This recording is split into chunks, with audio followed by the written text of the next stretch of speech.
कि बड़े बच्चे बूढ़े सब जो है वो बहुत शौक़ से इस्तेमाल करते हैं। और यकीनन शुगर के मरीज़ जब शुगर उनकी डायग्नोस होती है तो सबसे पहले हम बहुत सारी चीज़ें बंद करने के साथ हम सबसे पहले उनको मना करते हैं। ये स्टार्च जो है वो 2 किस्म का होता है।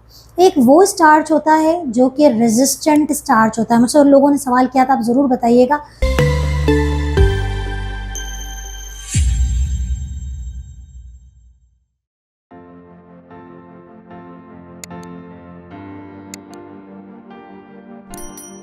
रब इश्रह ली सदरी वयस्सिर ली अमरी वहलुल उक़दतम मिन लिसानी यफ़क़हू क़ौली।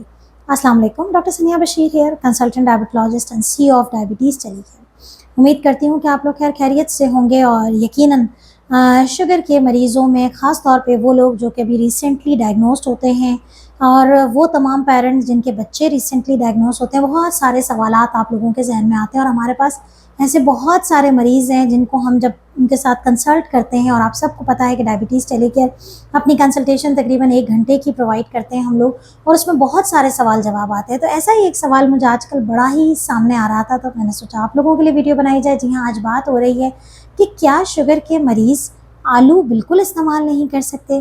क्या अगर आलू बहुत ज़्यादा पसंद हो तो फिर हम क्या करें? क्या थोड़ा-सा भी अलाउ नहीं है? क्या उसकी कोई क्वांटिटी नहीं पता? क्या उसमें कोई हमें थोड़ी-सी इजाज़त, थोड़ी-सी गुंजाइश नहीं मिल सकती? क्या हम थोड़ी-सी चीटिंग नहीं कर सकते? तो इस वीडियो में हम इसको डिस्कस करेंगे कि आलू जो है वो शुगर के मरीज़ों को किस तरीके से हम कोई इजाज़त दे भी सकते हैं या नहीं? क्या इसके फ़ायदे, क्या इसके नुकसानात, हम तमाम चीज़ों को डिस्कस करेंगे। वीडियो को एंड तक ज़रूर देखिएगा। मुझे ज़रूर बताइएगा कि क्या आप लोग भी आलू के शदाई हैं, पोटैटो लवर हैं या नहीं हैं? वीडियो को एंड तक ज़रूर देखिएगा। कि बड़े बच्चे बूढ़े सब जो है वो बहुत शौक़ से इस्तेमाल करते हैं। और यकीनन शुगर के मरीज़ जब शुगर उनकी डायग्नोस होती है तो सबसे पहले हम बहुत सारी चीज़ें बंद करने के साथ हम सबसे पहले उनको मना करते हैं कि आलू का इस्तेमाल नहीं करना। हम ये क्यों कहते हैं कि सबसे पहले तो देखें, ये जो आलू है इसके अंदर कुछ भी नहीं है सिवाय कार्बोहाइड्रेट के, सिवाय स्टार्च के, सिवाय, अगर हम आम ज़बान में, उर्दू ज़बान में, आम ज़बान में कहें तो ये मुकम्मल चीनी है। ठीक है, ये मुकम्मल चीनी है और वो ऐसी चीनी है जो हमारे जिस्म में जाके घुल के शुगर के लेवल्स को बहुत तेज़ी से बढ़ाती है। जी हाँ, आलू के अंदर अक्सर हम फ्रूट, अक्सर वो चीज़ें जो ज़ुबान के जायके को मीठी लग रही होती है, तो हम क्या कहते हैं कि आपने ये चीज़ें इस्तेमाल तो करनी है लेकिन एतदाल पसंदी के साथ। क्यों कहते हैं? क्योंकि उसके अंदर प्रोटीन भी होता है, उसके अंदर जो है वो रेशा भी होता है, फाइबर भी होता है, इसके अंदर मिनरल्स और विटामिन्स तो मौजूद हैं। क्योंकि अल्लाह की बनाई गई चीज़ कोई भी जो है वो किसी फ़ायदे से हट के नहीं होती है। तो इसके अंदर विटामिन्स हैं, इसके अंदर आयरन बहुत अच्छा है, लेकिन इसकी जो मेन जो इंग्रेडिएंट है इसका, वो स्टार्च है। स्टार्च में मैं आपको बताती चलूँ कि स्टार्च जो है वो शुगर की एक थोड़ी-सी पेचीदा शक्ल होती है, आम शक्ल नहीं होती है, पेचीदा शक्ल होती है। लेकिन ये पेचीदा जो शक्ल है बेसिकली हम उसे कहते हैं स्टार्च है ये। ये स्टार्च जो है वो 2 किस्म का होता है। एक वो स्टार्च होता है जो कि रेज़िस्टेंट स्टार्च होता है। मुझसे उन लोगों ने सवाल किया था, आप ज़रूर बताइएगा।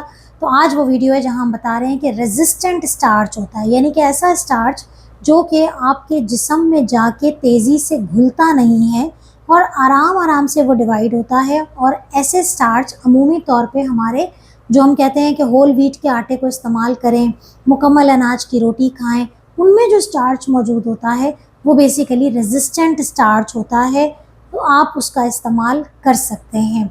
लेकिन आलू के अंदर मसला ये है कि ये अपनी असली हालत में, यानी कि जब वो कच्चा होता है तब तक तो वो रेज़िस्टेंट स्टार्च होता है, लेकिन अनफॉर्चुनेटली इंसानी मादा या इंसानी आंतें रॉ पोटैटो, यानी कि जो कच्चा आलू है उसको हज़म करने की सलाहियत नहीं रखती हैं।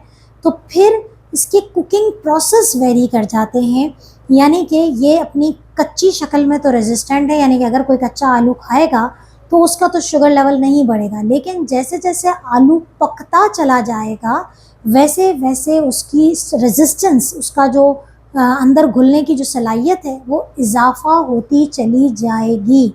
इसीलिए कहते हैं कि अगर आपने आलू का इस्तेमाल चखने की हद तक भी करना है तो आपने स्किन के साथ, यानी कि उसकी जो जिल्द है, उसका जो छिलका है उसके साथ इस्तेमाल करें, ताकि वो बहुत तेज़ी से आपकी शुगर को ना बढ़ाए और सिर्फ चखने की हद तक, क्योंकि आलू एक स्टार्च होने की वजह से, एक नॉन रेजिस्टेंट स्टार्च होने की वजह से उसका जो ग्लाइसेमिक इंडेक्स है, उसकी जो शुगर बढ़ाने की जो सतह है वो कई ज़्यादा है। अमूमी तौर पे तो अगर मुझसे पूछें as a diabetologist, as a sugar specialist, हम अपने पेशेंट्स को कहते हैं प्लीज़ ट्राई टू अवॉइड आलू इन योर डाइट। अपनी खुराक में आलू को इस्तेमाल नहीं करें। लेकिन हमारे पास जो कैटेगरीज़ आ रही हैं वो बच्चों की कैटेगरीज़ हैं जो आलू के चिप्स खा रहे हैं, फ्रेंच फ्राइज़ खा रहे हैं। तो देखें, अगर आलू कम पका हुआ है, सिर्फ बेक हुआ है, तो वो 1 से 2 पीस का इस्तेमाल कर सकते हैं छिलके समेत। जितना आलू ज़्यादा पकेगा, यानी कि उबलेगा, सालन में पकेगा या व्हाट्सएवर ग्रेवी बनेगी, भुजिया बनेगी।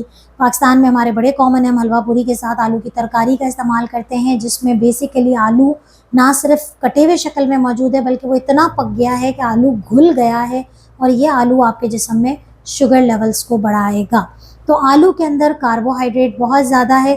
और अगर मैं आपको इसकी एग्जैक्ट डिवीज़न बताऊं तो आप ये बात याद रखें कि तकरीबन एक जो छोटा आलू होता है, स्मॉल साइज़ का आलू, इसके अंदर 20 ग्राम प्योर कार्बोहाइड्रेट है, कोई रेशा नहीं है। यानी कि आप जो चावल खा रहे हैं, रोटी खा रहे हैं, कुछ भी खा रहे हैं, तो आपको ये चीज़ें। और अगर आप टाइप 1 डायबिटिक पेशेंट हैं, इंसुलिन लगाते हैं और आप आलू के चिप्स खा लेते हैं प्याली भर के, तो आप सोचें कि आप कितनी आपकी शुगर लेवल्स जो हैं वो बहुत ज़्यादा होते चले जाते हैं।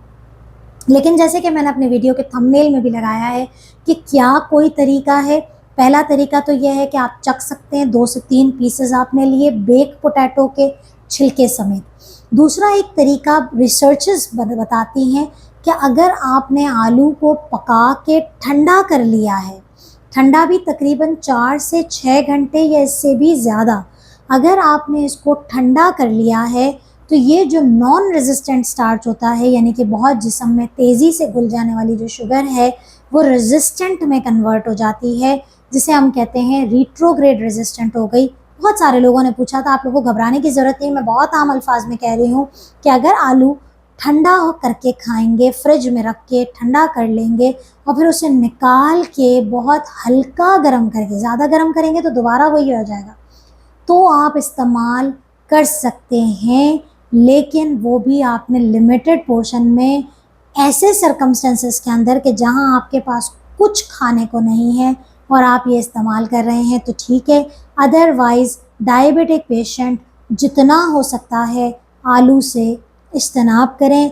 और अगर आपकी डाइट में, अगर आपने ग्रेवी बनाई है, गोश्त बनाया, मुर्गी बनाई, सब्ज़ी बनाई, और उसमें आपने आलू पका लिया और वो आलू हटा के आपने खा लिया, तो वो उस वक्त बेहतर है जब आपने आलू को ज़्यादा नहीं पकाया था, आपने सिर्फ तो डाला ही था और अपने लिए सालन निकाल लिया। अमूमी तौर पे हम अपने मरीज़ों को कहते हैं कि जो घर में खाना पकाने वाला हो उनसे कहें कि आलू अपनी डिश में आखिर में डालें, आपके लिए सालन पहले अलग कर लें, ताकि आलू का जो अर्क है, जो उसकी ग्रेवी, क्योंकि जितना आलू पकता चला जाता है वो ज़ाहिर नरम हो जाता है, और जब नरम होता है और हम जब चमचा चलाते हैं तो आलू के कुछ पीसेस मैश होके सालन में चले जाते हैं, जिसकी वजह से आपकी शुगर बढ़े। तो अगर आपकी भी शुगर किसी वजह से आप परेशान हैं कि मेरी शुगर आखिर कंट्रोल क्यों नहीं हो रही है, तो अपने डाइटरी पैटर्न को ज़रूर ऑब्जर्व करें कि कहीं ना कहीं किसी ना किसी तरीके से आलू का इस्तेमाल हो तो नहीं रहा है। तो अपने बहुत ख्याल रखें, और अपनी ज़िंदगी को बेहतर से बेहतरीन बनाने के लिए ज़रूरी है